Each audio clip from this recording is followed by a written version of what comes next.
Okay, well, we're Character Outcome 1, and I want to give just an overview of what you can expect from Character Outcome 1 and the four learning experiences that make up Character Outcome number 1.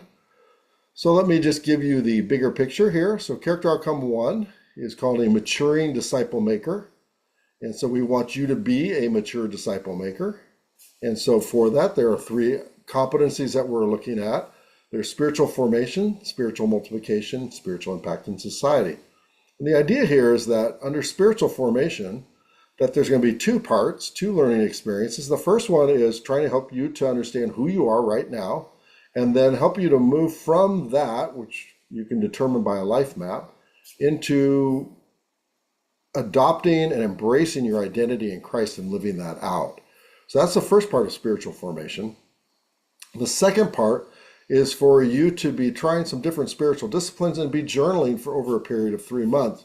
And what that's going to do is just allow you to process, how do you interact with God? What's effective in drawing you closer to Jesus? What is not effective in terms of spiritual disciplines? And then just the act of writing it down can help you to process it more deeply. And so that's all in the area of spiritual formation. And then once you as a person understand who you are, how God's wired you, you're healthy in your relationship with God, a natural thing for you to do is to reach out to others. And that moves us to spiritual multiplication. How do you multiply your life in Christ into others?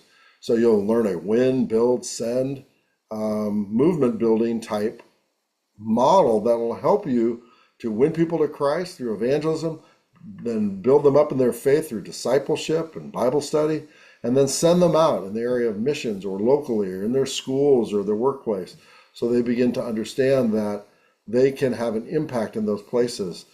And that's spiritual multiplication. Then finally, spiritual impact in society. And this is really a worldview or a paradigm shift that many people in churches need to have. And that is that very often people feel like if you are a paid professional in the church, then it's your job to do all the ministry.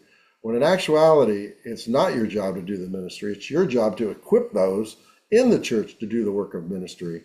And so if that paradigm shift needs to happen both in us as individuals, but then church members or those that we spend time with. So we really want to do is release all grade school kids and high school kids and college age kids and workers in the work world and older people who happen to be in whatever spheres of influence. We want every person to own that sphere and to share the gospel. And that is the only way we can possibly reach scope, because there are people that you know in that sphere that nobody else will ever have access to, but God has placed you there to share Christ, to build them up in their faith, and then to send them out to do the same. So that's what this maturing disciple maker is all about. In our journey of discipleship, that is the first place that we want to stop on our journey, is becoming a maturing disciple maker. So hopefully that it motivates you as you look forward to the rest of these character outcomes, competencies, and the learning experiences that come along with those. So I look forward to spending more time with you. Thanks.